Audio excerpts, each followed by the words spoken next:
fundraising show courtesy of MIW and New Hope, Minnesota, and Front Podcast, the Genuine Article, Chris Jordan. King, what do you think about the first half action so far? Children are terrifying. They started out at the beginning and we were like, yeah, this is great. They're crazy. We were talking at the beginning, we were like, this is going to be one of the most fun shows possible because the kids were so crazy.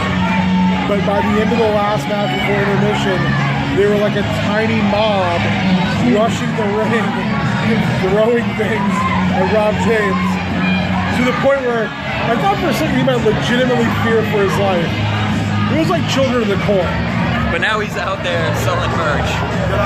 Gotta hawk that merch. Kids are still Hustle. yelling at him. So we started off Rob Page, who has been trying to bring a monster for the last Allow me to correct you. We started off with Black Stallion, the only man besides Chris Jordan to wrestle every single one of these shows. He came out and he was challenged by none other than the never-ending story, Scott Storm. I stand corrected. They had a really good match. Yeah. Black Stallion, who you can also see wrestle in other promotions under different names.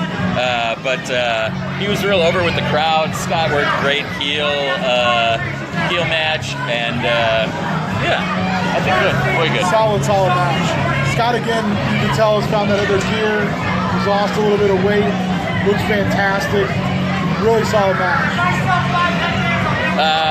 We also got a chance to see Stonehenge versus Cody Rice. Stonehenge, who I saw wrestle at Pro Wrestling Battleground last time. Cody Rice, perennial favorite. Good match. Very hossy. I don't know. Just it lacked a little something, but it was good. Cody Rice is wearing his cheeseburger tights. He got a big cheeseburger chant from the crowd. I agree with what you said before the match. He had to work really hard to keep the crowd engaged. And Joseph Wayne is good but young. Young boy Stonehenge. We had to stop for a second. Rob James is still talking crap on the kids who are constantly berating him while he is trying to sell merch to the adults. Hey Jordan, we see you. Back row smirks. Then we did get the segment where Rob Page came out. He and Chris Jordan looking to mend fences. Sort of, maybe, kind of. Forgiveness is king. As Jordan leaves the ring after telling Page that the proof will be in the pudding, he gets jumped by Heavy Metal Lore, setting up the main event tonight. It should be a good one. Very good. And then we wrapped up the first half with Rob James coming out as Rob Thomas. 6% body fat, baby. Which was weird. And a lot of... You guys get too cold with the door open? No, we're fine. There's some kids here. Oh, okay, since, over there it's bad. Yeah. No, I'm good go with ahead. it. Yeah. So we had Rob Thomas, 6% Rob Thomas. He did a lot of crowd work, a lot of good crowd work. Baniel came out, threw candy everywhere. He had a good little match. The kids went crazy.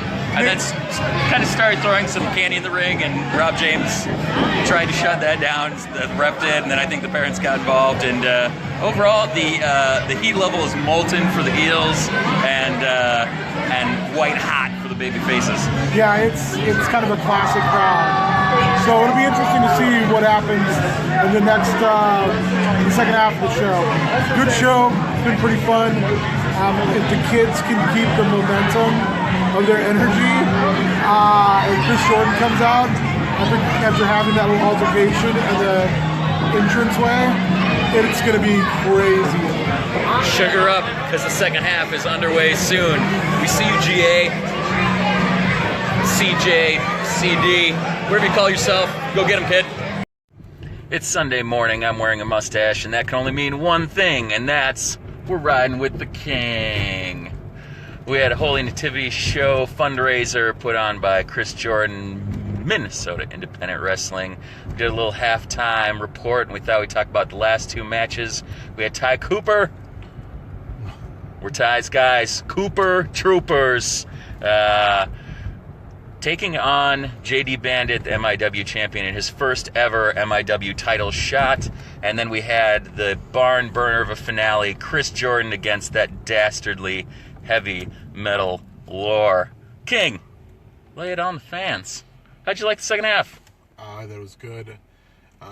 Hot crowd for the Ty Cooper title shot against JD Bandit. That match, I don't think probably went the way those two guys wanted. I think there was some spots that didn't quite line up. There looked like there may have been some nerves involved as well. I'm not the biggest JD Bandit guy. He's definitely extremely talented, but in a lot of ways I feel like he's a guy who someone took the moveset of 1980's Sting, threw in Great Muda's corner splash and said done. He's gotten a lot better. I would just prefer to see him stretch a little bit.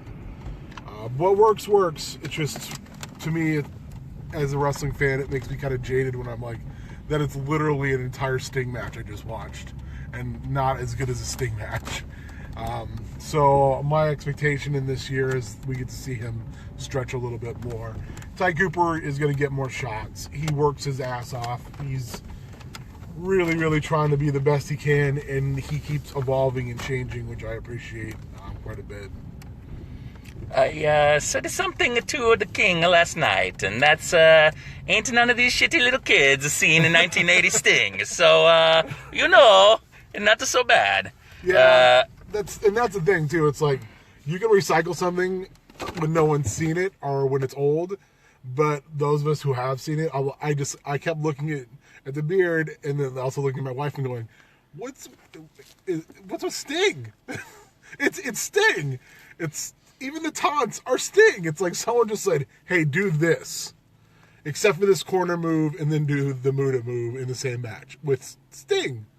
So I think good. I think he's filling a role, and it might not be your flavor. But I am a old school WCW mark. And I think it's just kind of like seeing someone do a bad impersonation.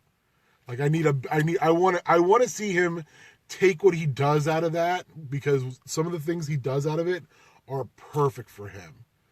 But I want to see him take some of that and mix in something different. Otherwise, you're just doing, who's the guy who does the John Cena thing in the cities? For AWF or for Crush. That's, to me, is more dead on, because at least it's an homage / parody. This is just someone who is blatantly stealing a moveset and somewhat of the gimmick. And it's just kind of like, it makes me feel kind of meh. It doesn't make me very happy to see him wrestle. Cranky Heel King is cranky this morning. He's going to get better, though, because he's a very talented guy. I just think he's saddled with something that doesn't really make a whole lot of sense. Maybe he chose to saddle himself. Maybe he did. I don't know the guy. Who knows? I don't know. Hey, JD Bandit, right on, says the beard. And then the finale, we had Chris Jordan going one-on-one with Heavy Metal Lore with special guest referee Rob Page, who promised to call it right down the middle. And he did, until like the last 30 seconds. Hey, last night I said, I'm putting this on you because we had dead ref at the end, and he was like, hey, I offered my apology and my handshake, and then I said, well, you did count to 2, and that's more than half. Yep. So you called it more than down the middle, I think. Yeah, it was a good. It was one of the better matches I think we've seen. We made the comment at the after show Perkins trip we make as a group always, that that match could have easily been on a Chikara show. It could have easily been an opener to a Ring of Honor show. It was really good. It was really well done. The pace was blistering. Lore is legit. He is. Again, we talked about this. You're talking about me being cranky and being critical of local guys. Lore is everything I want out of Joseph Wayne. That's what I see when I see Joseph Wayne. I'm like, man, that guy should be on par with Lore, because they both, again, have similar looks, and they both are similarly athletic. Lord he is the truth. He is so good. And you put him in the ring with Chris Jordan, and they just tore the house down. I mean, it was really good. All the kids lost their bananas for Chris Jordan, too. If I can track it down, I think I took a video of them chanting for him. And we said, I think if all these little kids had knives, I think you said this, King, it'd be a bloodbath. Yeah. It'd be a bloodbath. That was one of the most frightening wrestling crowds I've ever been in front of. Because they were just out of control. They rushed the ring multiple times, like little mobs. My favorite was them all hitting on 6% body fat at halftime, and then them all standing in line waiting to get some Zubas. Oh, It took a little bit because first they taunted him for the first half of intermission. Yeah. And he just kept going back and forth with them. Rob James was the star last night because he was able to make those kids hate him with a passion of 1,000 exploding suns and then still get them to buy merch. So Rob James, star. He's 94% better than everybody else. I think good. I think muy good. Muy good.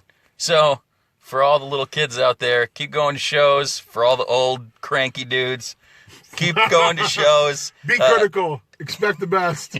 And appreciate the work, though. Everyone on that show busted their hump and made the most of everything they did and entertained a ravenous crowd and did it for a good cause. So, regardless of the criticism, thank you, because that show doesn't work without every one of those performers pouring everything out in the ring. And there was no, it was, again, it's just wanting more, wanting the best for the local scene.